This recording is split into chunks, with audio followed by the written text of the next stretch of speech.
আসসালামু আলাইকুম বন্ধুরা। আজকের ভিডিওতে দেখাবো তরমুজ গাছের বিভিন্ন ধরনের পোকা দমন করার জন্য কোন কোন ওষুধ ব্যবহার করতে হয়, কত লিটার পানির সাথে কত মিলি মেশাতে হয় এবং কিভাবে সঠিক নিয়মে স্প্রে করতে হয়।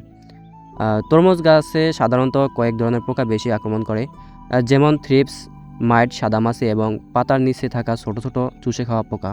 এই পোকাগুলো গাছের পাতা থেকে রস চুষে খায়, ফলে গাছের পাতা কুঁকড়ে যায়, হলদে হয়ে যায় এবং গাছের বৃদ্ধি কমে যায়। অনেক সময় দেখা যায় ফুল ঝরে যায় এবং ফলনও কমে যায়। তো এই সমস্যাগুলো নিয়ন্ত্রণ করার জন্য আজকে আমরা 3টি ওষুধ ব্যবহার করছি। তো প্রথমটা বাটিমেক। বাটিমেক একটি খুব কার্যকর কীটনাশক যা মূলত থ্রিপস এবং মাইট দমনে ভালো কাজ করে। তরমুজ গাছের পাতার নিচে সাধারণত এই পোকাগুলো বেশি থাকে। আর বাটিমেক ব্যবহার করার নিয়ম হলো প্রতি 10 লিটার পানিতে প্রায় 5 মিলি বাটিমেক মিশিয়ে স্প্রে করতে হবে। আর দ্বিতীয়টা হলো বাইটা প্লাস। বাইটা প্লাস গাছের জন্য একটি সহায়ক উপাদান হিসেবে কাজ করে। এটি গাছকে শক্তিশালী করতে সাহায্য করে এবং গাছকে পোকার আক্রমণ থেকে কিছুটা সুরক্ষা দেয়। এছাড়া গাছের বৃদ্ধি ভালো রাখতে সহায়তা করে। বাইটা প্লাস সাধারণত প্রতি 10 লিটার পানিতে 10 মিলি ব্যবহার করা যায়। আর তৃতীয়টা হলো ক্যাপচার। ক্যাপচার একটি কার্যকর কীটনাশক যা বিভিন্ন ধরনের ক্ষতিকর পোকা দ্রুত দমন করতে সাহায্য করে। বিশেষ করে পাতা খেকো পোকা বা অন্যান্য আক্রমণকারী পোকা নিয়ন্ত্রণে এটি ভালো কাজ করে।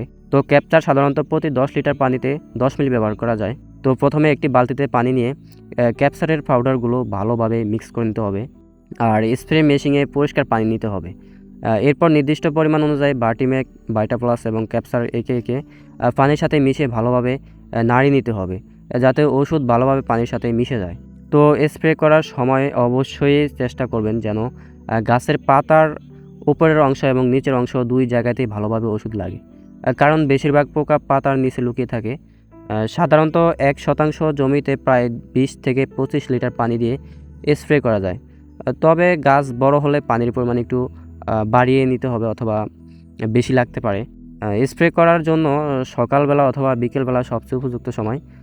তো দুপুরের প্রচণ্ড রোদে স্প্রে না করাই ভালো, এতে ওষুধের কার্যকারিতা কমে যায়।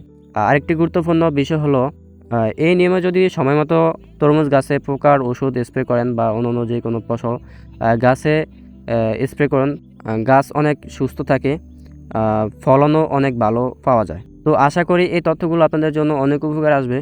ভিডিওটি যদি ভালো লাগে তাহলে অবশ্যই লাইক দিবেন এবং কৃষক বিষয়ক নতুন নতুন তথ্য পেতে ভোলা ওয়াটারমেলন চ্যানেলটি সাবস্ক্রাইব করুন। আর যারা পেজ থেকে দেখতেছেন তারা অবশ্যই একটু ফলো করে দিন। ধন্যবাদ। আসসালামু আলাইকুম।